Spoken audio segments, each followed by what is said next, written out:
What's up, everyone? It's Monday, May 31st, 2010. Happy Memorial Day to everyone. Hope you guys enjoyed your day off or enjoyed your family time. Remembered our troops if you live in America.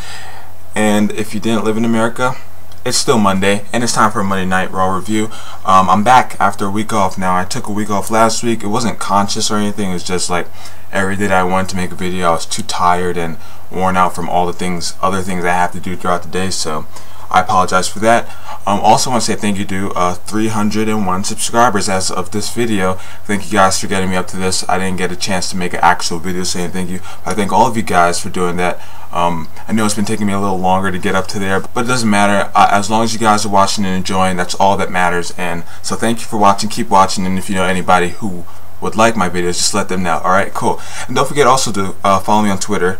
I have a Twitter. Yep.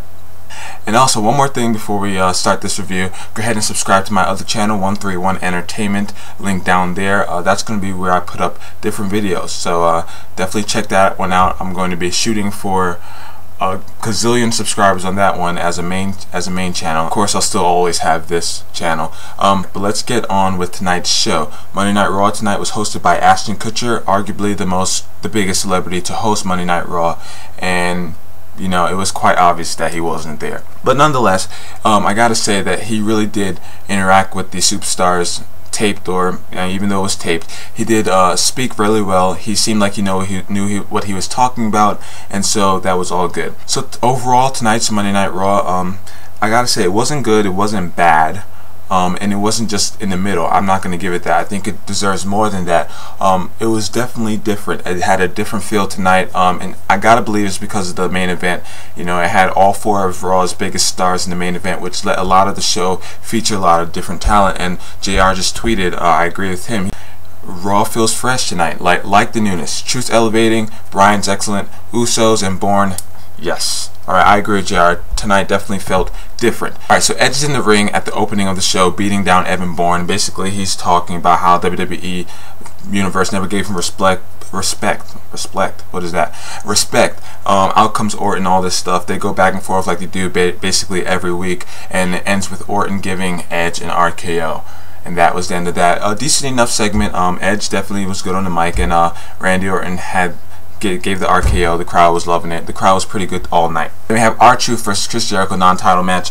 R-Truth picks up the win. I thought it was a really good match. Chris Jericho looked good. R-Truth, most importantly, looked good, because really Chris Jericho is already up here, so he doesn't really have to look good in each match that he's in. He put over R-Truth, and after the match, after R-Truth won, Chris Jericho kind of was in the ring like, I don't know, like, I keep losing to these, you know, mid-carders. But I think it's time for WWE to start picking up with Jericho, because I don't understand why WWE would move Jericho from SmackDown. SmackDown needs Jericho, I would say, and on Raw he's basically only putting over talent, which is not a bad thing, but I think Chris Jericho's a little better than that, so not every week should he lose to someone. Alright, so the next match of the night was Eve and Santino Marella versus William Regal and Maryse. And if you watch Raw week after week, you knew exactly what you were going to get here. You know, comedy from Santino, horrible wrestling from the Divas, and just not a good match. You knew you weren't going to get like a 5-star match, but basically what happens is Santino wants Vladimir Kozlov to join Santino, and Santino gets his wish at the end of the match when Vladimir Kozlov costs William Regal the match, and that's how it ended. I don't think I need to go on with that. It's not important. So, new general manager of Monday Night Raw comes out to the ring with a big announcement. He announces that next week is a 3-hour Raw featuring SmackDown and Raw superstars in a viewer's choice night. Basically, you're going to be able to go on WWE.com and vote for your matches and stipulations and whatever. Out comes Ted DiBiase, and he's trying to buy off Bret Hart's Raw for next week. He wants to be the general manager next week, and he wants to control the show. Bret Hart's not having it. Out comes Vince McMahon. Vince McMahon returning to television for the first time since WrestleMania 26, and you know, they go back and forth, and what I liked Vince coming out. I think Vince needs to be on TV, not every week, but I think he does bring certain elements.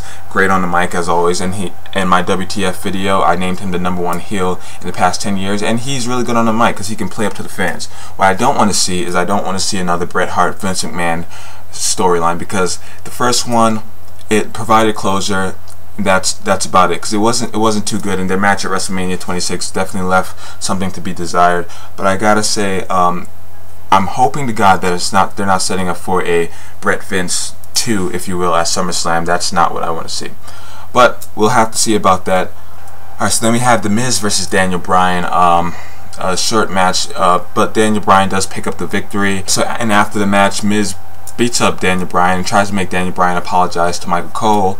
The Miz throws Daniel Bryan into Michael Cole, and that's the end of that. It was kind of funny. Alright, and I gotta say that The Miz and Daniel Bryan and Michael Cole are putting on some pretty compelling television, probably the most compelling storyline going into WWE right now, just because it's different. Alright, I really hope that I'm not missing anything, because I didn't write it down. I'm just basically going over a couple things. Alright, the next segment was of the tag team that attacked the Hart Dynasty last week, the Usos, Rikishi's twin sons, and that girl, I forgot her name. Sorry, I forgot her name. But it's Jimmy Superfly Snuka's daughter. They basically come out saying that they're trying to make an impact. Same thing that Vance Archer and Kurt Hawkins are doing on, SmackDown. But this segment ended with Hart Dynasty coming down to the ring, attacking the Usos, and the Usos basically getting the upper hand, though, doing that, I guess, the splashes from the turnbuckles or whatever.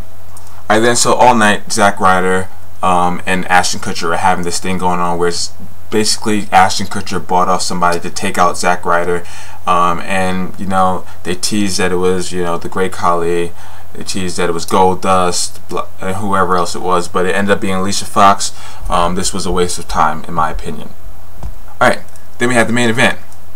Edge and Sheamus come out. John Cena comes out, says that Randy Orton has been taken out, cannot compete tonight in the match. So instead of Randy Orton, his replacement is going to be Evan Bourne. And I thought this was a great move, because WWE needs to allow Evan Bourne some room for a push or something like that, because Evan Bourne deserves it. He's a great wrestler. The fans love him, and whatever.